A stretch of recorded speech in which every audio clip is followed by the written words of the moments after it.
यो भिडियो हेर्ने सम्पूर्णलाई मेरो नमस्कार। मैले यो चाहिँ नेपालकै पहिलो अथवा एसियाकै पहिलो जटायु रेस्टुरेन्ट नवलपुर, जहाँ कावासोती नगरपालिका नेपालको मध्य भाग नवलपुर जिल्लामा पर्ने यो जटायु रेस्टुरेन्टमा गिद्धलाई मासु खुवाइरहेको भिडियो प्रसारण गरिरहेको छु। यहाँ बँदेलहरू पनि आउँछन्। यहाँ गिद्ध मात्रै नभइकन मांसाहारी जनावरहरू यहाँ आउने गर्छन् र यो गिद्धहरूसँग लडेर यिनीहरूले पनि खाने गर्छन्। यहाँ चाहिँ म बोलिराख्दाखेरि यो बँदेल, यो जङ्गली बँदेल हो। यसले चाहिँ यहाँ मान्छे छ जस्तो मानेर यसले हेर्न आएको छ। यहाँ चाहिँ गिद्धसँग लडी खाएको छ यो बँदेल। यो बँदेल चाहिँ जङ्गली हो, वाइल्ड बोर। यिनीहरू जङ्गलमा बस्ने यो गिद्धहरू पनि जङ्गली हुन्। हामीले चाहिँ गिद्ध चाहिँ यसरी समातेर पालेको चाहिँ होइनौँ। यिनीहरू यहाँ खान पाउँछन्। खान पाउने भएको कारणले गर्दा यिनीहरू यहाँ आउने गर्छन् र खान्छन्। पहिला जस्तो जताततै चाहिँ मरेका गाई गोरु फाल्दैनन्।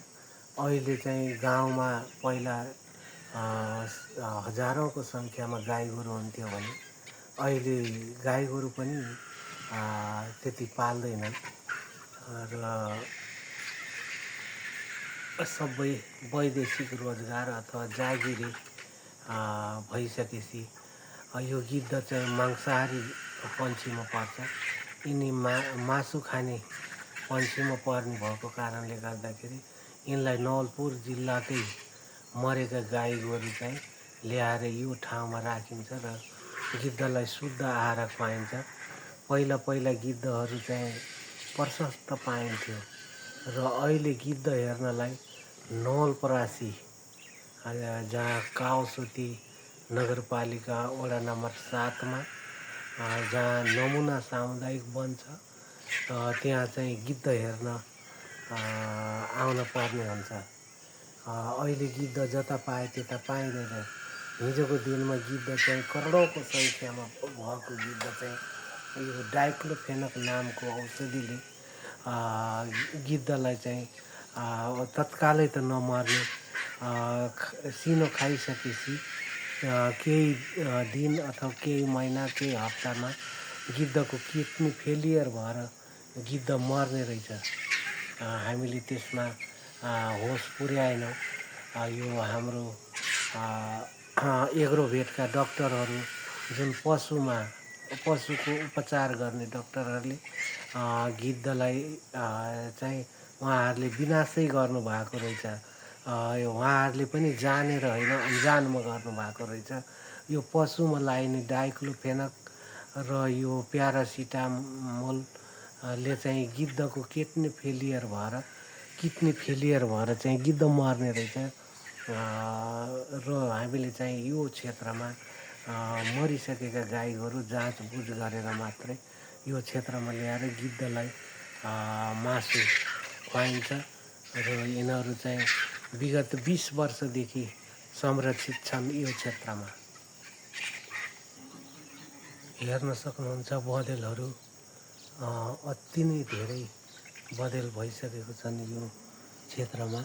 हजुरहरूलाई म देखाउन चाहे, यतापट्टि यो ससाना बच्चाहरू पनि लिएर माउ सहित यहाँ बसिरहेको छ। यहाँ चाहिँ यिनीहरूको यो खेल्ने ठाउँ जस्तो पनि भइसकेको छ। यिनीहरू चाहिँ यो जटायु रेस्टुरेन्ट क्षेत्रमा, गिद्ध संरक्षण क्षेत्रमा आउने, खाने, बस्ने, प्रत्येक वर्ष चाहिँ यिनीहरूले बच्चा पाउने, हुर्काउने गर्ने गर्छ। यिनीहरूलाई चाहिँ यो क्षेत्रमा मासु यहाँ हेर्न सक्नुहुन्छ। यो बँदेलले चाहिँ यहाँ बच्चालाई दुध खुवाइरहेको अवस्था छ, दुध खान दिइरहेको अवस्था छ। यो माउले सुतेर दुध खान दिइरहेछ। रमाइलो छ यो काउसती नगरपालिकामा पर्ने यो जटाई रेस्टुरेन्ट। यो नेपालकै नमुना भएको छ।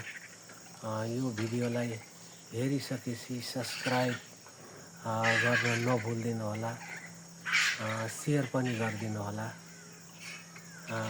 रमाइलो छ यो भिडियो। यो दृश्य हेर्नको लागि मान्छेहरू टाढा टाढादेखि आउनुहुन्छ।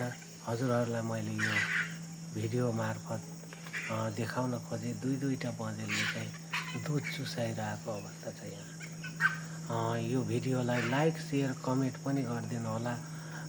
यो मेरो टिकटक आइडी चाहिँ एम नेपाली 6 रहेको छ। त्यो टिकटकमा पनि हजुरहरूले फलो गरिदिनु होला। म हजुरहरूलाई फलो ब्याक दिनेछु। हस्त धन्यवाद, नमस्कार, सबैलाई बाई बाई।